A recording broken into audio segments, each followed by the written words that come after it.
Happy low carb po sa ating lahat. Samahan niyo po akong gumawa ng ating salmon avocado with white sauce low carb sandwich. So, ayan guys.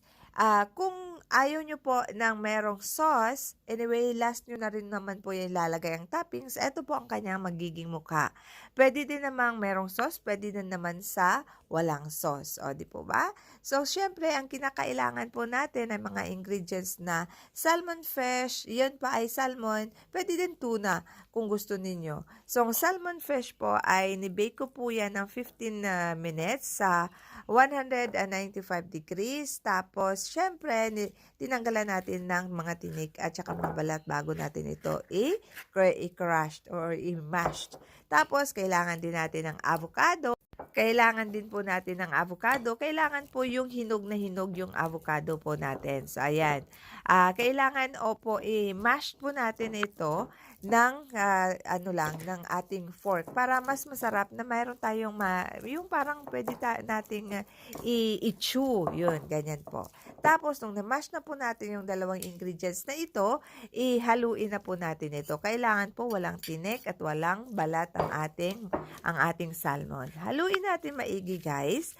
Tapos, syempre, kung kinakailangan na dagdagan natin ng powdered black pepper, asin, at saka dried herbs, kasi yung ating salmon po, meron na yung dried herbs, asin, at saka powdered black pepper. Yung salt po na ginamit ko ay rock salt, yung malalaki. Pag kinakailangan po, magdagdag po tayo ng ating mga herbs at powdered black pepper at saka asin. Depende po yan sa inyong panglasa. Tapos, nung nadagdagan na po natin ang ating mga ingredients ng pangpalasa, ay haluin natin ito guys na maigi para ma-integrate maigi yung mga dinagdag nating mga ingredients. So, ayan guys, gagawa na po tayo ng sauce. Kailangan natin ng white onions. Hihiwain natin itong maliliit guys ha. Tapos, eto, natural yogurt lang po yan ang dinagdag ko. So, ayan guys, haluin lang natin ito hanggang mahalo maigi ang ating dalawang ingredients na ito. So, sisit aside na po natin yan pag natapos na natin gawin. Tapos, kailangan meron na tayong salad, guys. Ang salad na ito, kailangan nalinis na natin, nahugasan, at saka na-dry na po natin ang mga lettuce leaves na ito bago natin lagyan ng ating pinaghalo-halong mga ingredients.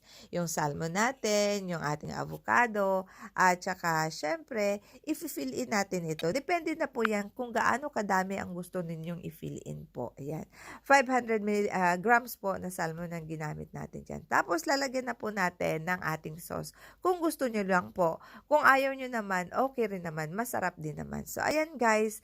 Eto na ang ating finished product ng ating salmon. Tapos, kung gusto nyo po, lalagyan na natin uli ng isa pang lettuce leaf sa taas para magiging covered sandwich. At saka, pwede na po natin itong kainin. Super duper yummy po. Sa iba, ayaw nila ng sauce. Sa iba, gusto rin nila ng merong sauce. So, ayan guys, enjoy your meal.